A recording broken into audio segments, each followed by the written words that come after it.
Hello students, economics class में आज का जो वीडियो है क्लास +1 के स्टूडेंट्स के लिए माइक्रो इकोनॉमिक्स का चैप्टर हम लोग कंटिन्यू कर रहे हैं। हमारा 4th इंडिफरेंस कर्व एनालिसिस, और आज का जो टॉपिक है, इस चैप्टर का लास्ट टॉपिक है हमारे पास consumer equilibrium under indifference curve analysis. जब हम लोगों ने लास्ट चैप्टर डिस्कस किया था यूटिलिटी एनालिसिस, उसमें भी हम लोगों ने डिस्कस किया था कि कंज्यूमर इक्विलिब्रियम या consumer behaviour with utility analysis, 1 commodity case और 2 कमोडिटी केस। बट यहाँ हम लोग डिस्कस कर रहे हैं consumer equilibrium under indifference curve analysis. एक ही टॉपिक है हम लोगों के पास और लास्ट टॉपिक है इस चैप्टर का। तो टॉपिक आज का जो है कंज्यूमर इक्विलिब्रियम और optimal choice of consumer under indifference curve analysis. According to Hicks, a consumer shall be in equilibrium where he can maximize his satisfaction subject to its budget constraint। कि एक ऐसी situation जहां एक consumer क्या होगा, satisfied होगा, means उसको मिलने वाली जो सेटिस्फैक्शन है उसके बजट के अकॉर्डिंग, जो भी उसने पैसा खर्च किया है उसके अकॉर्डिंग वो मैक्सिमम सेटिस्फैक्शन गेन करेगा। Thus, it refers to a situation in which a consumer with his given income and prices purchases such a combination of goods which gives him maximum satisfaction and he does not want to bring any change in it। कि एक ऐसी situation जिसमें consumer के पास जितना पैसा है, मतलब income, और जो चीजें वो खरीदना चाहता है उन गुड्स के प्राइस भी हमें पता है, तो वो एक ऐसा कॉम्बिनेशन उन गुड्स का चूज करता है जिससे उसकी जो इनकम है वो भी स्पेंड हो जाए, खर्च हो जाए, और उसे मिलने वाली जो सेटिस्फैक्शन रहे वो मैक्सिमम हो, और वो उस कॉम्बिनेशन को चेंज ना करना चाहे। It will be A situation where market offer him the same satisfaction which the consumer has intention to obtain। कि मीन्स एक ऐसी सिचुएशन जिसमें उसे मार्केट ऑफर करती है उन दो गुड्स को देने के लिए जिससे वो जो चाहता है, जो वो मैक्सिमम सेटिस्फेक्शन लेना चाहता है, वो उसे मिल जाए। अब बात करते हैं कि कंज्यूमर इक्विलिब्रियम के लिए या उस जो सिचुएशंस को पूरा करने के लिए हमें किन कंडीशंस की जरूरत होगी। कह रहे हैं कि according to indifference curve analysis a consumer will be in equilibrium when the following 2 conditions are fulfilled. Budget line should be tangent to indifference curve. हम लोगों ने हमारे लास्ट के वीडियोस में इन दोनों पॉइंट्स पे डिस्कस किया है कि इंडिफरेंस कर्व क्या होती है और बजट लाइन क्या होती है। तो हमारे पास पहली कंडीशन है कि जो हमारी बजट लाइन है वो इंडिफरेंस कर्व को क्या करनी चाहिए, टेंजेंट, छूनी चाहिए या टच करनी चाहिए। इसका मतलब px by py equal to mrs xy, कि मीन्स जो बजट लाइन का स्लोप है, मतलब बजट लाइन का स्लोप क्या होता है, px बाई में py, और इंडिफरेंस कर्व का स्लोप क्या होता है, MRS। तो वो दोनों चीजें, दोनों का स्लोप, बजट लाइन का स्लोप और इंडिफरेंस कर्व का स्लोप इक्वल हो। वो कब होगा, जब ये दोनों लाइंस क्या करेंगी, एक दूसरे को टच करेंगी। दूसरी कंडीशंस क्या है हमारे पास, indifference curve should be convex to the point of origin and equilibrium point when MRS falls continuously. हम लोगों ने बात की थी कि जो टाइप्स ऑफ MRS की एक वीडियो हम लोगों ने डिस्कस किया, टाइप्स ऑफ MRS की वजह से ही हमारी जो इंडिफरेंस कर्व बनती है। अगर हमारा जो MRS है वो कांस्टेंट होगा तो हमारी जो इंडिफरेंस कर्व होगी वो क्या होगी, स्ट्रेट लाइन होगी। अगर हमारा MRS क्या होगा, फॉल्स होगा, तो हमारी जो इंडिफरेंस कर्व है वो कन्वेक्स होगी। अगर हमारा MRS राइज होगा तो हमारी इंडिफरेंस कर्व कनकेव होगी। तो हमें क्या चाहिए, हमें हमारे बजट लाइन के साथ एक ऐसी इंडिफरेंस कर्व चाहिए जिसकी शेप क्या हो, कन्वेक्स हो। और वो कब होगी, तब जब हमारा MRS क्या होगा, फोर्स होगा। तो हमें ना तो कांस्टेंट इंडिफरेंस कर्व चाहिए, ना ही कनकेव इंडिफरेंस कर्व चाहिए। अगर ऐसा होगा तो वहां हमारा ये जो कंज्यूमर इक्विलिब्रियम की कंडीशन पूरी नहीं होगी।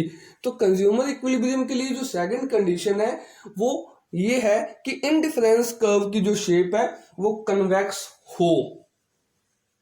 तो हमारे पास यहां दो कंडीशंस हैं, बजट लाइन और इंडिफरेंस कर्व एक दूसरे को टच करें, और दूसरा हमारी इंडिफरेंस कर्व कैसी हो, कन्वेक्स हो। The point where these two conditions are fulfilled represents equilibrium for the consumer because that relates to the highest indifference curve that consumer can reach within his available budget. It can shown with the help of figure कि means एक ऐसा point जहां ये दोनों conditions पूरी होंगी वो एक कंज्यूमर के लिए इक्विलिब्रियम पॉइंट होगा। क्यों, क्योंकि अवेलेबल बजट के अकॉर्डिंग, मतलब एक कंज्यूमर अवेलेबल परचेजिंग पावर अपनी इनकम के अकॉर्डिंग मैक्सिमम सेटिस्फेक्शन ले रहा है। और मैक्सिमम सेटिस्फेक्शन कहां मिलेगी उसे, हायर इंडिफरेंस कर्व पे। तो जब हायर इंडिफरेंस कर्व और बजट लाइन टच करेंगे तो वो हमारा इक्विलिब्रियम पॉइंट होगा। तो हम लोग फिगर मतलब डायग्राम के थ्रू देखते हैं कि कैसे हम लोगों ने जो बात की है वो कैसे इंप्लीमेंट होगी। तो हम लोग यहाँ एक डायग्राम देख रहे हैं, एक्स कॉमोडिटी रिप्रेजेंट की गई है एक्स एक्सिस के ऊपर और वाई कॉमोडिटी रिप्रेजेंट की गई है वाई एक्सिस पे। तो तीन इंडिफरेंस कर्व शो की गई है हम लोगों के पास, IC3, IC2, IC1, और ए भी हमारी बजट लाइन है। तो अब हमें सेटिस्फेक्शन सबसे ज्यादा कहां मिलने वाली है, हायर इंडिफरेंस कर्व पे, मतलब IC3। बट वो इंडिफरेंस कर्व हमारी बजट लाइन से क्या है, बियॉन्ड द बजट लाइन, मतलब बाहर है, जिसे हम परचेज नहीं कर सकते जिन पॉइंट्स को। तो वो वहां पे हम सेटिस्फाइड नहीं होंगे। क्यों, क्योंकि हमारा बजट कम है और हमें सेटिस्फेक्शन हायर इंडिफरेंस कर्व पे मिल रही है जिसे हम खरीद नहीं सकते, तो हम वहां सेटिस्फाइड भी नहीं होंगे। अब एक इंडिफरेंस कर्व IC1 की बात करें तो वो क्या होगा, वो हमारे बजट से नीचे हो जाएगी। मीन्स हम ज्यादा पैसा खर्च कर सकते हैं बट हम चीजें कम खरीद रहे हैं तब भी हम फुली सेटिस्फाइड नहीं होंगे। तो हमारी कौन सी ऐसी इंडिफरेंस कर्व है जो हमारे बजट लाइन को टेंजेंट टच कर रही है, वो है IC2। वो हमारी पहली कंडीशंस, दोनों ही लाइंस AB और IC2 टेंजेंट भी कर रहे हैं, और दूसरी कंडीशन कन्वेक्स होने की, तो IC2 की जो शेप है वो क्या है हमारे पास, कन्वेक्स। तो हमारा जो कंज्यूमर है वो सेटिस्फाइड कहां होगा, वो होगा R पॉइंट पे। वो Y कमोडिटी के OY यूनिट्स खरीदेगा और X कमोडिटी के OX यूनिट खरीदेगा, और वो उसकी बजट लाइन के में भी होंगे IC2 के जो कॉम्बिनेशन, मतलब R कॉम्बिनेशंस, और वो वहां सेटिस्फाइड होगा। ना तो वो ज्यादा आगे की तरफ जाना चाहेगा, ना ही वो पीछे की तरफ जाना चाहेगा, वो अपने लेवल को चेंज करना नहीं चाहेगा। तो हम लोग थोड़ा बहुत एक्सप्लेनेशन भी देख लेते हैं। In last figure R is the equilibrium point where both the conditions are fulfilled. Here IC2 tangents price line and point R। हम लोगों ने अभी बात की कि जो IC2 है वो प्राइस लाइन मतलब बजट लाइन को किस पॉइंट पे टच कर दी है, R पॉइंट पे। The consumer buys OX amount of X goods and OY amount of Y goods. Any other point like Q and S cannot consider as an optimal point because they lie on lower indifference curve IC1. Any point lying on IC3 like K is beyond the reach the consumer। हम लोग बात कर चुके हैं, ना तो वो IC1 के ऊपर सेटिस्फाइड होगा क्योंकि वो लोअर इंडिफरेंस कर्व पे रिप्रेजेंट हो रहे हैं।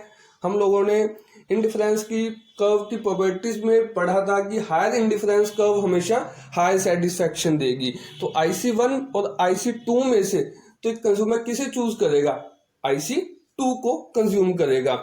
IC2 और IC3 में से किसे चूज करेगा, IC3 को। बट वो तो बजट लाइन से क्या है, बियॉन्ड बजट लाइन है, बाहर है, उसे हम खरीद नहीं सकते क्योंकि हमारे पास उतनी इनकम ही नहीं है। तो एक जो कंज्यूमर है वो कहाँ सेटिस्फाइड होगा, IC2 के R पॉइंट पे, जो AB बजट लाइन को क्या कर रही है, टच कर रही है।